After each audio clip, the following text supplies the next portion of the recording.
Oui, merci Monsieur le Président. Les conséquences du changement climatique doivent être prises en compte dans l'actualisation de la loi de programmation. Cet amendement nous permettra de nous en assurer. Notre défi est d'inscrire l'activité humaine dans le cadre des limites planétaires. Pour y parvenir, nous devons procéder à une bifurcation écologique de notre économie. Il s'agit de changer la façon dont nous produisons, consommons et échangeons afin d'être en harmonie avec la nature et tout en garantissant des conditions de vie dignes pour tous.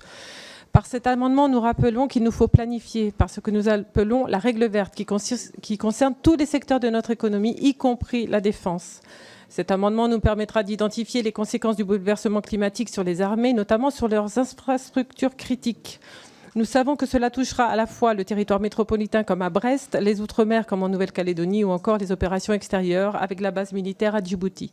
Le bouleversement climatique impacte et impactera profondément le fonctionnement des armées jusqu'à parfois en modifier leur mission. Elles auront à s'impliquer de plus en plus pour la protection du territoire français et des populations face aux variations extrêmes du climat. Et cela a déjà débuté avec chaque été et depuis 1984 dans le cadre de l'opération Héphaïstos, une mobilisation des armées pour lutter contre les feux de forêt de grande ampleur dans le sud de la France. Toutefois, le présent projet de loi ne programme pas l'intensification de cette mobilisation, alors même que les feux de forêt se multiplient, s'intensifient sur l'ensemble du territoire et ne se cantonnent plus uniquement au sud ni à la saison estivale. Cet amendement propose donc de revenir sur les manquements du présent projet de programmation en la matière en intégrant obligatoirement la prise en compte de ces bouleversements.